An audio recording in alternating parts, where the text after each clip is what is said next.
بسم اللہ الرحمن الرحیم۔ شروع کرتی ہوں اللہ کے نام سے جو نہایت مہربان اور رحم فرمانے والا ہے۔ مولود کعبہ امام علی علیہ السلام، امیر المومنین حضرت علی ابن ابی طالب علیہ السلام اس عالم کی وہ عظیم اور منفرد ہستی ہیں جن کی عظمت و بلندی کے نہ صرف دوست بلکہ دشمن بھی معترف ہیں، اور کسی کو ان کے بلند امتیازات اور خصوصیات سے انکار نہیں ہے۔ امیر المومنین، امام المتقین، امام العارفین، تاجدار اولیاء، مشکل کشا، شیر خدا، رفیق پیمبر صلی اللہ علیہ وآلہ وسلم، داماد رسول صلی اللہ علیہ وآلہ وسلم، فاتح خیبر، زوجہ بطول سلام اللہ علیہا، حسنین کریمین علیہ السلام کے والد گرامی ابو الحسن علیہ السلام، ابو تراب حضرت علی المرتضیٰ ابن ابی طالب علیہ السلام نے بعثت سے 10 سال قبل 13 رجب کو جمعہ کے دن بیت اللہ میں آنکھ کھولی۔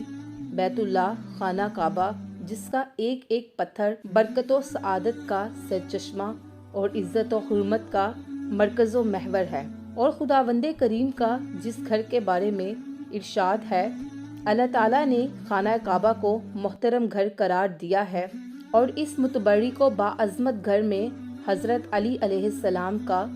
ظہور نمود 30 عام الفیل بمطابق 600 عیسوی میں ہوا۔ امام حاکم اپنی مستدرک پر لکھتے ہیں، آپ علیہ السلام سے پہلے کوئی نہ خانہ کعبہ میں پیدا ہوا ہے اور نہ اس کے بعد ہوگا۔ رب کائنات نے آپ علیہ السلام کو خانہ کعبہ میں بھیج کر یہ اعلان کیا کہ آج کے بعد یہ بت خانہ نہیں بلکہ عبادت خانہ ہے، اور عبادت کے لائق اور سزاوار صرف اور صرف میری ذات پاک ہے۔ سیرت امیر المومنین میں عباس رضی اللہ تعالی عنہ بن عبد المطلب علیہ السلام بیان کرتے ہیں کہ وہ بنی ہاشم اور بنی عزی کے چند افراد خانہ کعبہ کے پاس بیٹھے تھے کہ فاطمہ بنت اسد سلام اللہ علیہا تشریف لائیں اور خانہ کعبہ کے قریب آ کر کھڑی ہو گئیں۔ آپ سلام اللہ علیہا کے چہرے پر گھبراہٹ کے آثار نمودار ہوئے، لرزتے ہوئے ہاتھوں کو دعا کے لیے بلند کیا، مضطرب نگاہوں سے آسمان کی طرف دیکھا اور بارگاہ رب العزت میں عرض کیا، اے میرے پروردگار، میں تجھ پر اور تیرے نبیوں پر اور تیری نازل کی ہوئی کتاب پر ایمان رکھتی ہوں۔ تو اس باعزت گھر، اس گھر کے معمار اور مولود کے صدقے میں جو میرے شکم میں ہے میری مشکل حل کر اور اس کی ولادت کو میرے لیے آسان کر دے۔ مجھے یقین ہے کہ یہ مولود تیرے جلال و عظمت کی نشانیوں میں سے ایک روشن نشانی ہے، اور تو میری مشکل کو آسان کرے گا۔ حضرت عباس رضی اللہ تعالی عنہ کہتے ہیں کہ جب فاطمہ بنت اسد سلام اللہ علیہا اس دعا سے فارغ ہوئیں تو ہم نے دیکھا کہ خانہ کعبہ کی عقبی دیوار شق ہوئی، اور حضرت فاطمہ بنت اسد بغیر کسی ہچکچاہٹ کے فوراً اس کے اندر داخل ہو گئیں، اور دیوار کعبہ شگافتہ ہونے کے بعد پھر اصلی حالت پر پلٹ آئی، گویا اس میں کبھی شگاف پڑا ہی نہ تھا۔ اس کے بعد فاطمہ بنت اسد 3 روز تک بیت اللہ میں رہیں اور چوتھے روز مولود کو لے کر باہر آئیں۔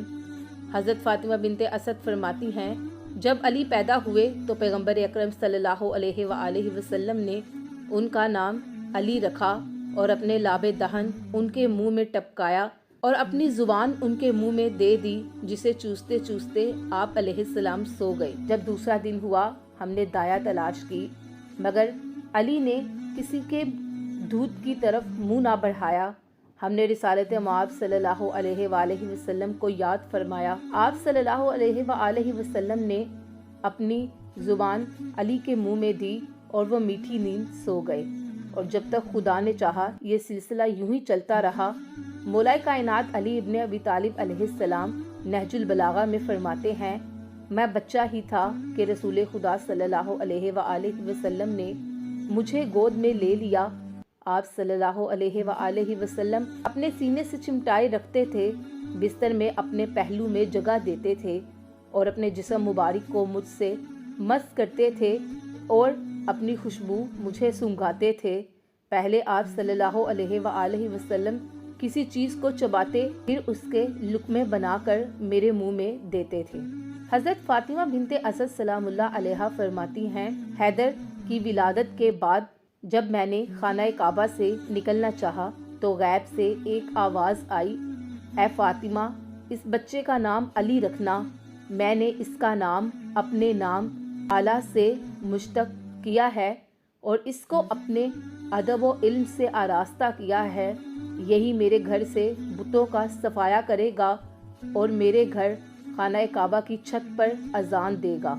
اور ہمیشہ میری تسبیح و تمہید میں مشغول رہے گا۔ خیر و برکت ہو اس کے لیے جو اس سے محبت کرے گا اور بربادی ہو اس کے لیے جو اس کے ساتھ دشمنی رکھے گا۔ امام حاکم نے مستدرک میں ابن عباس رضی اللہ تعالی عنہ سے روایت درج کی ہے۔ وہ کہتے ہیں کہ رسول خدا صلی اللہ علیہ وآلہ وسلم نے امیر المومنین حضرت علی ابن ابی طالب علیہ السلام سے ارشاد فرمایا، میرے بعد تمہیں بہت مشقتوں کا سامنا کرنا پڑے گا۔ حضرت امیر علیہ السلام نے پوچھا، میرا دین تو محفوظ رہے گا نا؟ آپ صلی اللہ علیہ وآلہ وسلم نے فرمایا کہ ہاں، تمہارا دین محفوظ رہے گا۔ حدیث رسول پاک صلی اللہ علیہ وآلہ وسلم ہے، یا علی، میری امت میرے بعد تم سے بے وفائی کرے گی، تم میرے ہی دین پر زندہ رہو گے اور میری ہی سنت پر رہتے ہوئے قتل کیے جاؤ گے اور تمہاری یہ داڑھی تمہارے سر کے خون سے رنگین ہوگی۔